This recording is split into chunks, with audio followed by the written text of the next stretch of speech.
Okay, so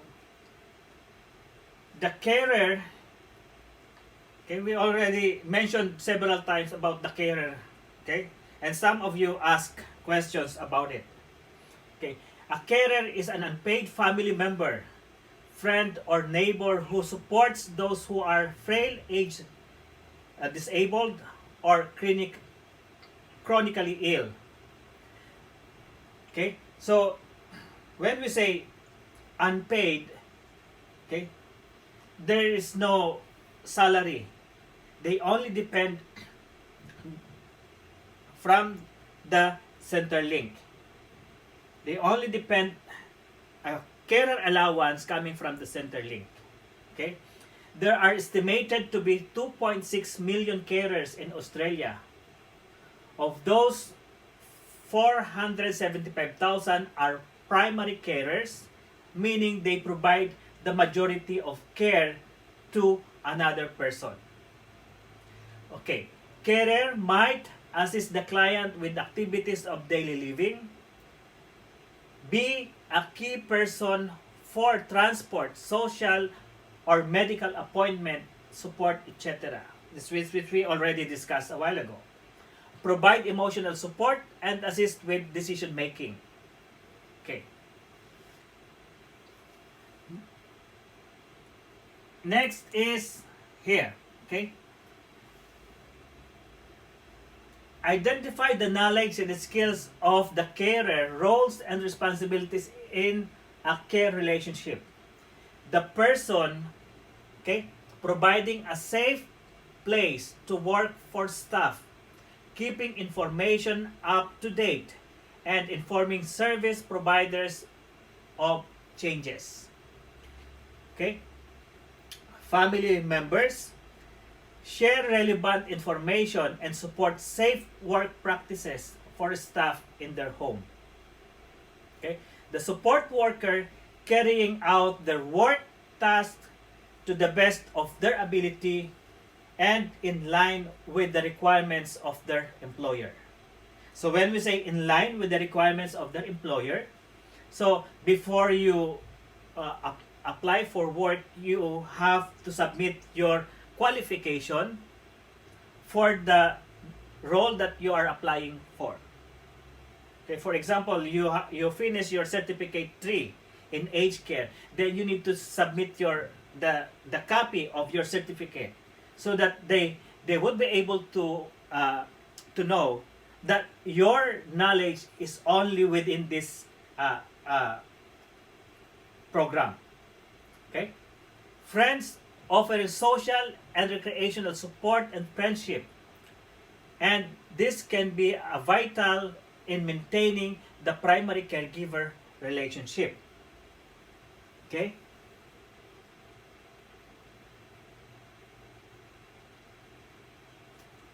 Carer need information that is clear and accurate. Information that has no jargon, time to consider the treatment or diagnosis, their fears and worries listened to, acknowledgement of their expert understanding of the day-to-day needs of the client, and the knowledge of the client's history. Okay? Professionals willing to consider options or alternatives. So with regards to exercises, okay, describe why family roles and relationship in the life of the person with support needs might be important. Okay? So, what do you think? In your own understanding, describe why family roles and relationship in a family, in the life of the person with support needs might be important. Based on what we have discussed a while ago. Anyone? Anyone? That's what I'm asking you, if you understand my lecture. Because the moment that you don't ask questions, I presume that you understand the concept of what I discussed with you. So now I am asking you a question and no one is answering. So describe why family roles and relationships in the life of the person with support needs might be important. Is it because if a patient is cared by a family member, they feel more support and more consistent? Okay. Yes. What else? Anyone? Aside from what she answered, anyone? Describe why family roles and relationship in the life of the person with support needs might be important.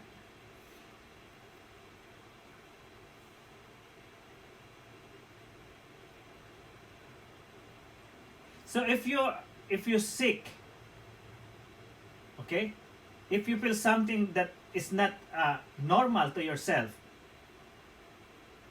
if there's no family around you, what can you feel?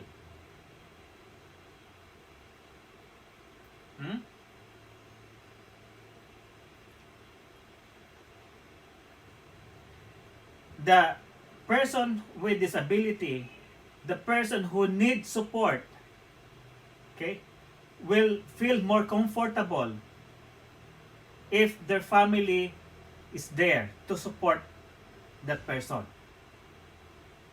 Okay? We can gain more comfort if we can get support coming from our family members. Okay? Did you understand? Yes. Okay.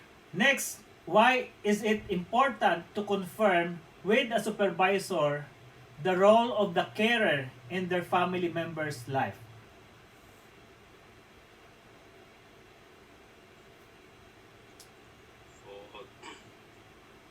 For more the intensive care, depending on the client's health, regarding physical and psychological health. What else? So the question is, why is it important to confirm with a supervisor the role of the carer and their family member's life?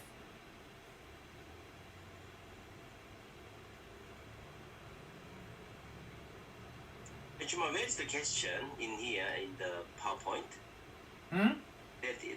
Your question is in the PowerPoint here, or? Yeah, it's in the PowerPoint. But I couldn't. It's hard to see. Clear. No, yeah. It's not clear. Yeah, not clear. Small letter is.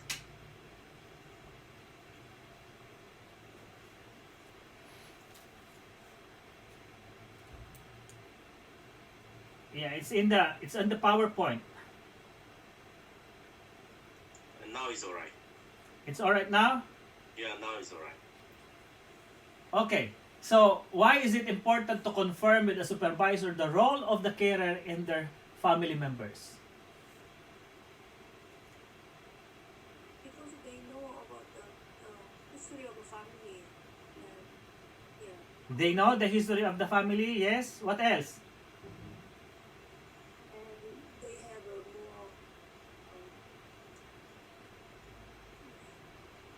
more relationship and more. They feel more comfortable. Yeah, they know more than others.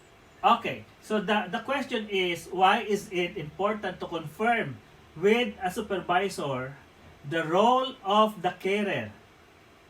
For example, if you will work with me, okay, I am the patient and I have my family.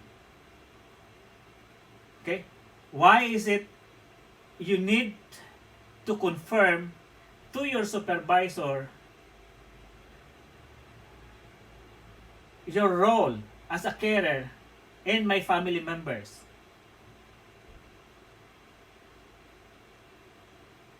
Is it to make sure there's no gap?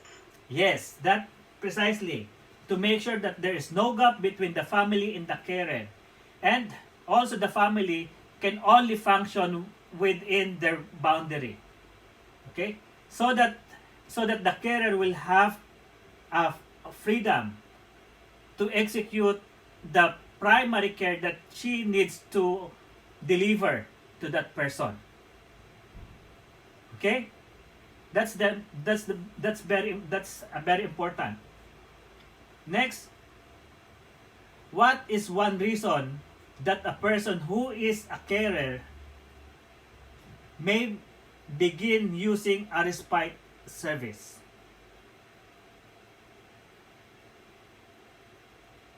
What is the reason why a person who is a carer may begin using respite service?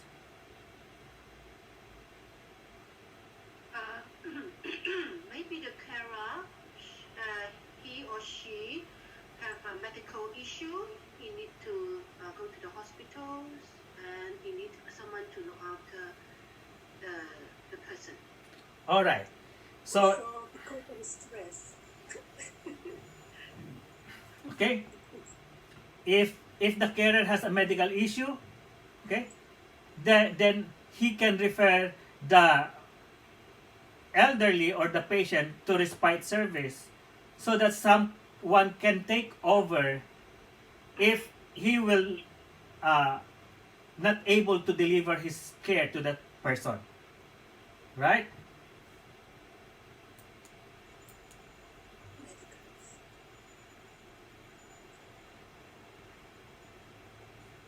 So any questions?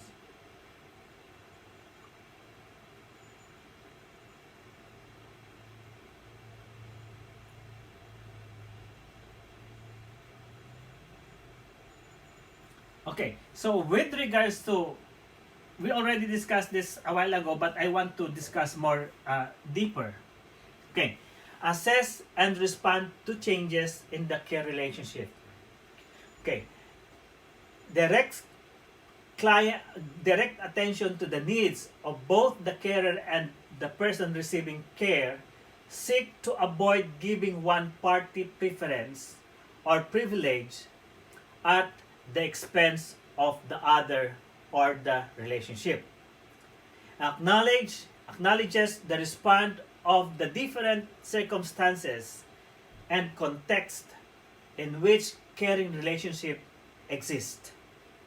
Okay?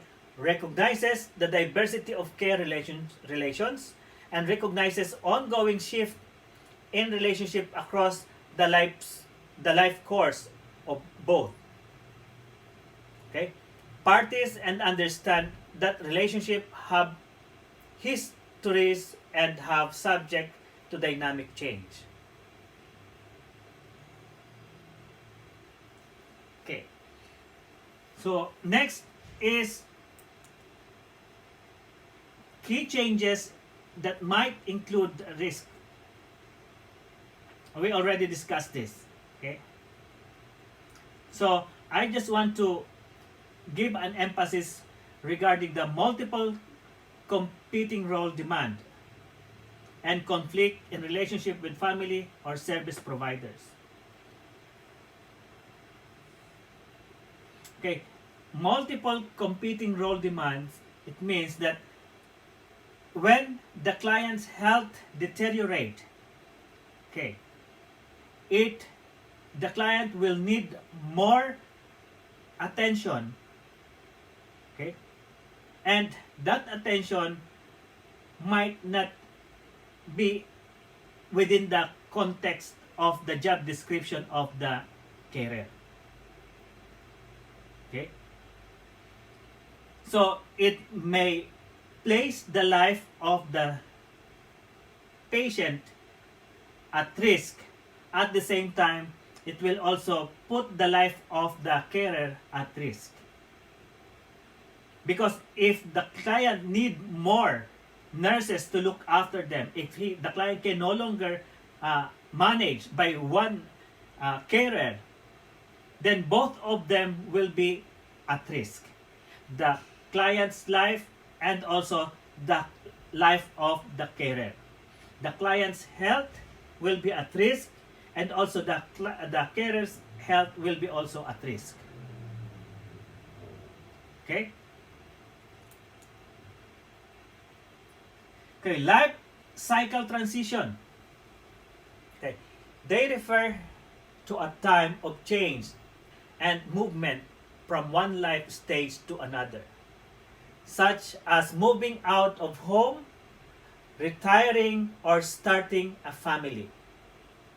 The support workers need to know about life cycle transitions, as they will often affect the people with whom they work. Understanding and being able to plan ahead of a life cycle transition means you can offer appropriate support and guidance at these times if it is required. Okay? Example including attending school, leaving school, becoming an adolescent, becoming an adult, beginning work or study, finding a partner, having children, or deciding not to have them, reaching middle age, retiring from work, changing life direction, becoming elderly, and planning for end of life. Okay, that is the human cycle.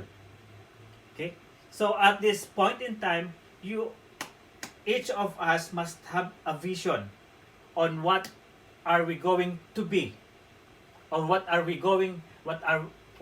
do we need to do in preparation for that stage. Okay?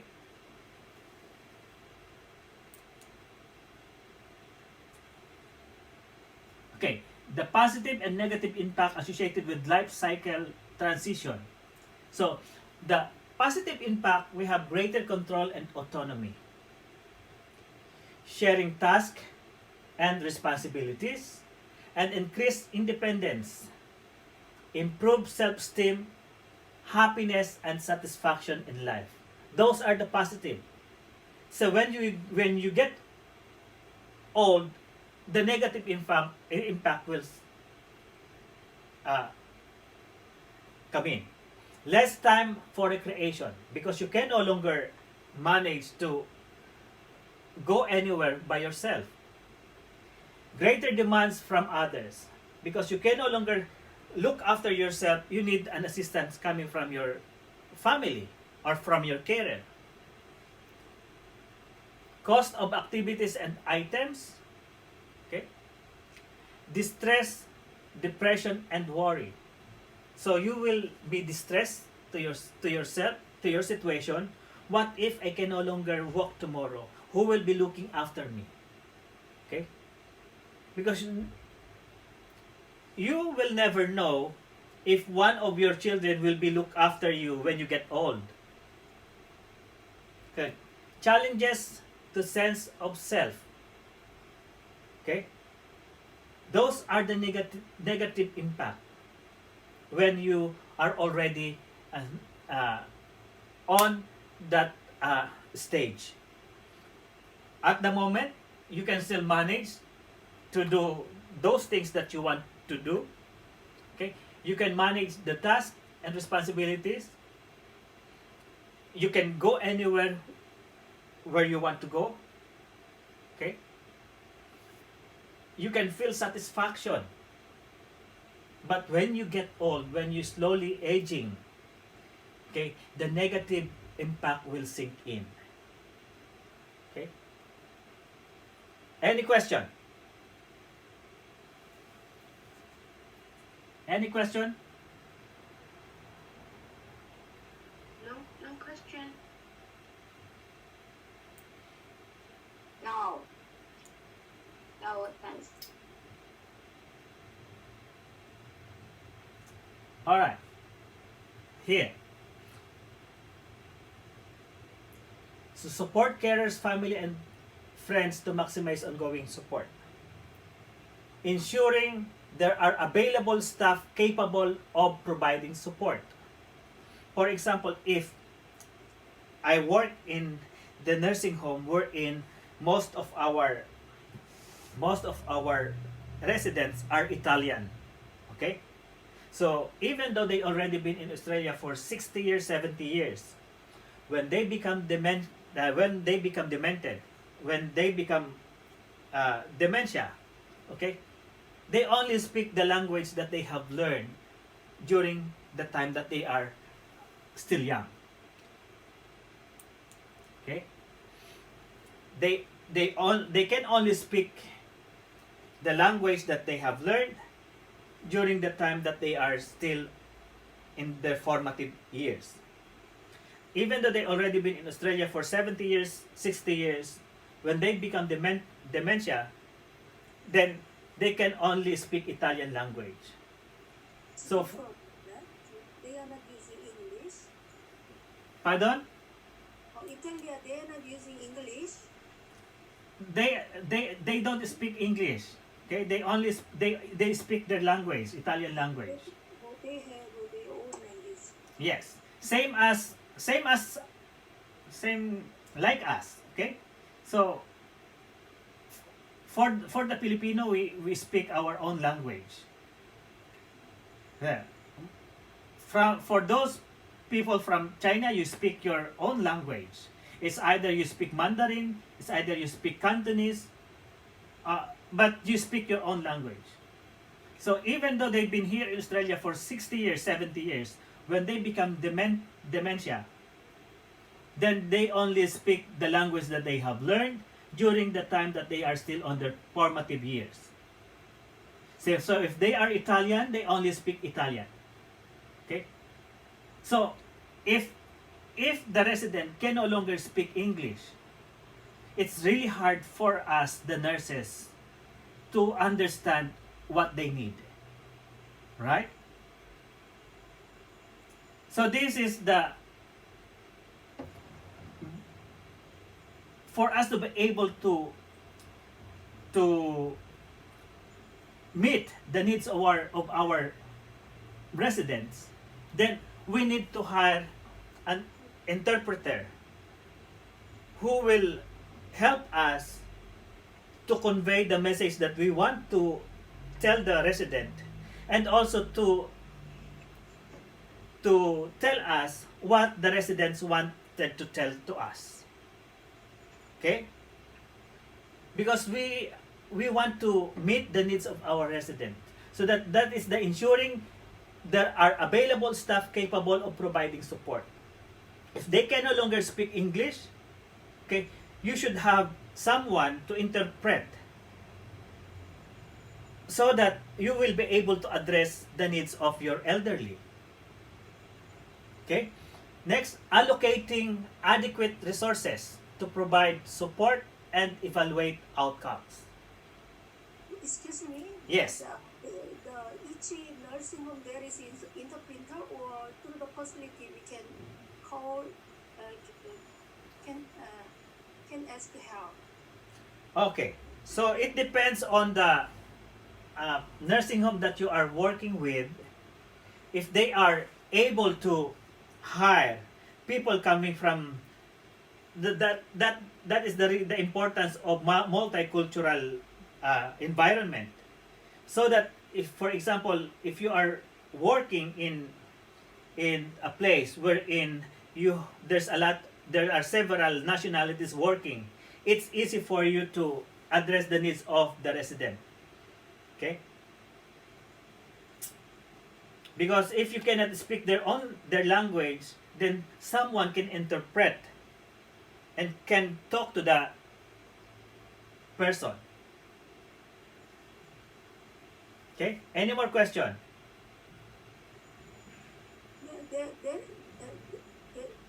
Is there meaning is that meaning is that there's no interpretation there? Each nursing home or facility? Not every nursing home has an interpreter. Okay?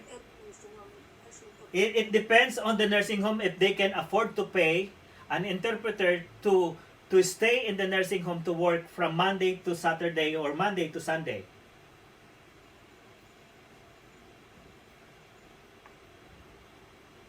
Okay? Establishing policies and procedures, initiating or identify best practice mechanism, implementing support system to assist those who will employ the strategies, and aligning rewards and incentives with business objectives, and creating a culture that embraces the strategy and providing leadership. Okay?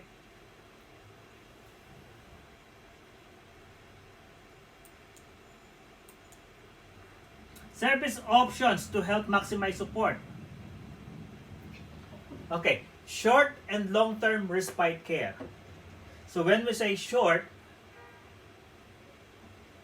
okay, for example, the person is just discharged from the hospital, and that person need a close monitoring from the person who is knowledgeable about their situation. Okay, so the family can arrange a respite care program, okay, just to ensure that the resident will be able to receive proper care. It can be in the nursing home, it can be in their own place. Okay? Or for example, the family will go for holiday and no one will look after their parents in their place. So they can arrange a respite care. They can place their parents in the nursing home for the time being that they are on holiday. Okay? Discretionary funding so means that if you want to avail for okay, if the family want to avail an assistance coming from the Centerlink, or okay, the social work will assess the capability of the family about their about their income.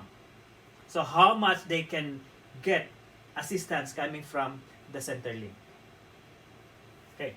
Package funding allocated to individuals or family. So advice and information referral services, transition planning, case management, counseling, and emotional support, in-home support services including personal care and community access support. Those are the services that available, okay, for the elderly and for those people with disability. Okay? Question?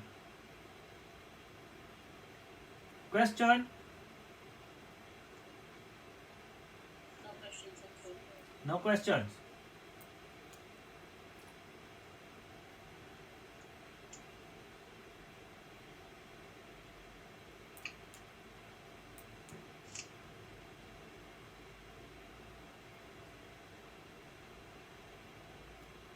Monitor and promote carers' right, health and well-being.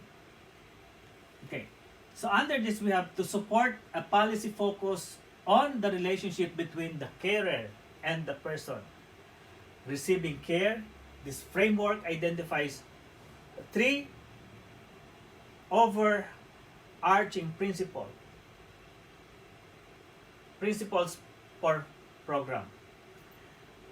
Program delivery, funding, and service provision, because includes recognition and respect, support, and participation. So the principle is, okay, there is a 13th Australian privacy principles. Okay. Open and transparent management of personal information.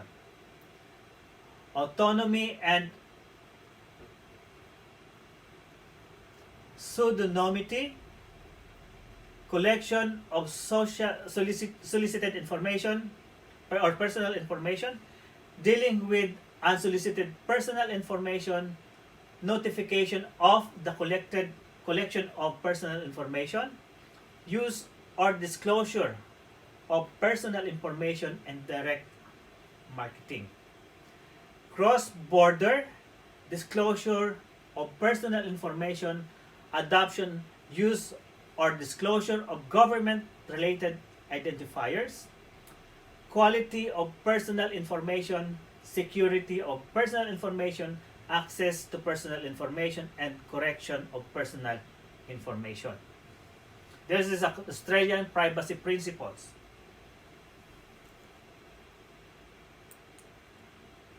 Okay, again, confidentiality. This includes financial information, employee information, client information, carer information, and the negotiations between the organization and the government and board deliberations. Confidentiality applies to the verbal and written information. Only an addressee should have access to letters, faxes, and written material containing confidential information, or it should be marked private or confidential.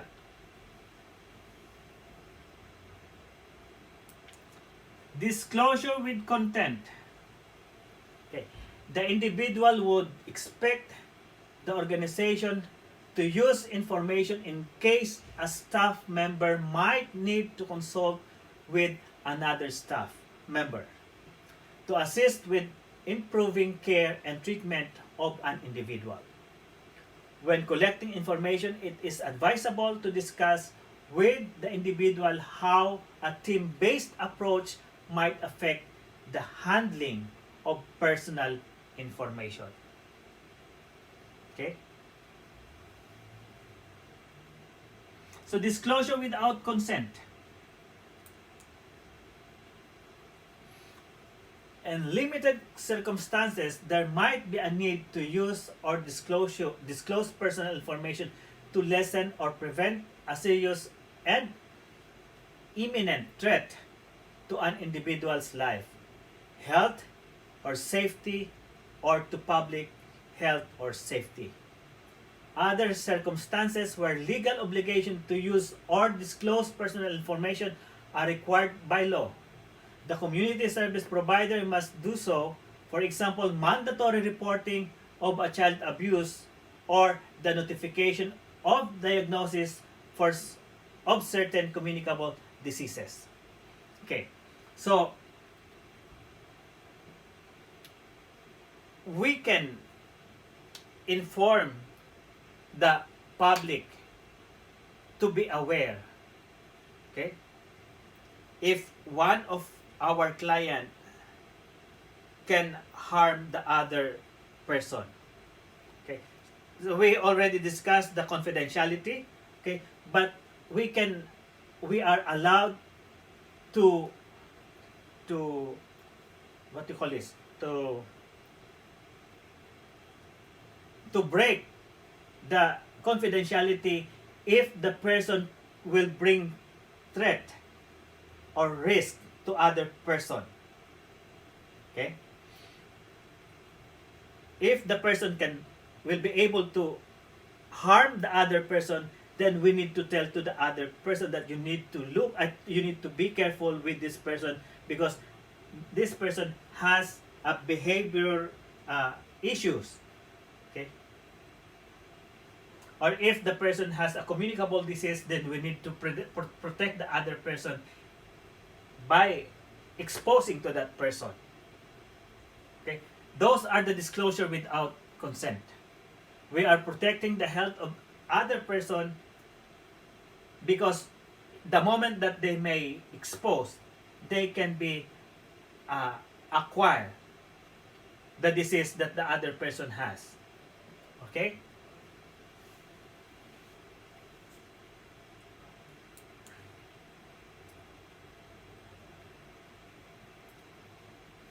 Okay. Identify and respond to the need of services required by the carer. Okay. Education. Education can help a carer to be aware of what causes particular event or symptoms and what they can do about it. It also helps them to know what to expect in the future. Okay. Respite, it makes it possible for a carer to have some time to attend to their own activities and spend some time away from the regular caring task. Okay? So, this is common, and this is also encouraged for all the carers to go for holiday once in a while with the permission of Centerlink if you are depending in the Centerlink, so that you will have the chance to ventilate yourself. Okay? You have the chance to unwind. You have the chance to recharge, especially for those carers who are already burdened looking after the elderly. Okay? Peer support from a peer group can be useful in helping carers feel less alone and isolated. A peer support group can be helpful in bringing carers into contact with others who are experiencing similar situations. Okay? Question. What is the meaning of peer support? Peer support. Peer support is your it's either your friend or person with the same work that you are doing. Okay. Okay. Understood. So that you can tell them what is your experience. You can share to them what you feel to your client, and they will also tell you what they feel. Okay, so in that instance, you can have a support system that you can ventilate your feelings to them. It will lessen your burnout. It will lessen your stress. Okay, Yeah, understood. all right. Thank you. Next, identify and respond to issues that may impact on the physical and emotional well-being of the carer. Under this, we have focus your attention. Stop all other actions and listen actively to the person. Position yourself appropriately, sit near and at the same height to make eye contact. Do not judge. Follow organizational policies and procedure. Listen actively. Consider the tone and speed of the person's voice as well as the content of the message. Demonstrate interest. Body language and the way you speak can reflect the mood of your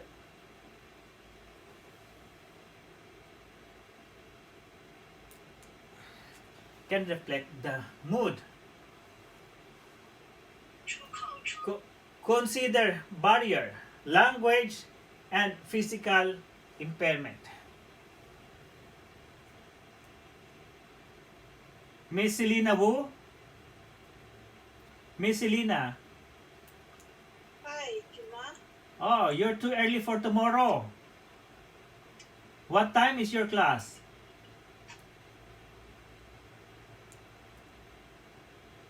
Miss Selena, what time is your class? What time is it now?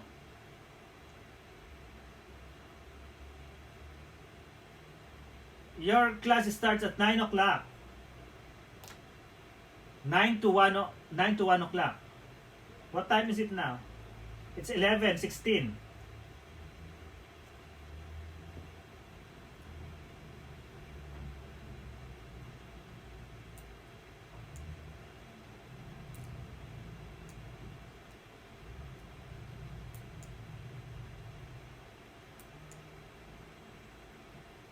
Okay, provide carers and families with information about carer support services. Okay, we already discussed this a while ago, and I will not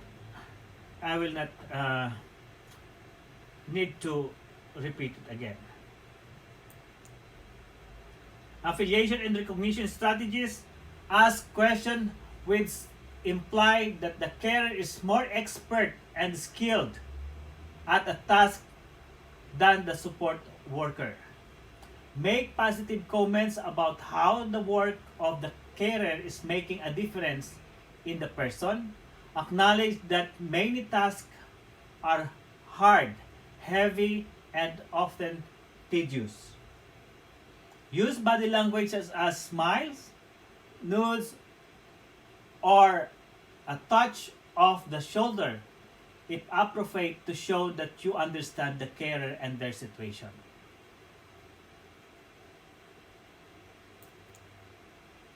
Any question?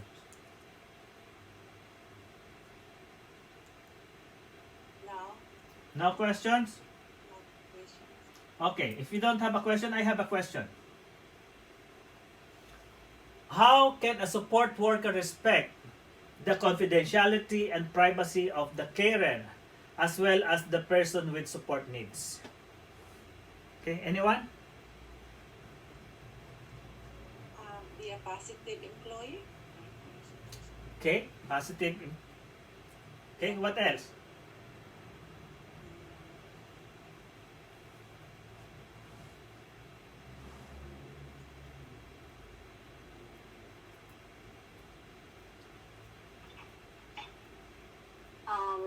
By keeping their personal data.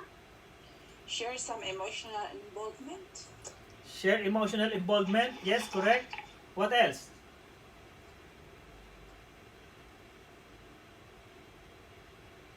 So question number 2, how could a service provider support the carer to achieve positive lifestyle outcomes that reflect their needs and preferences?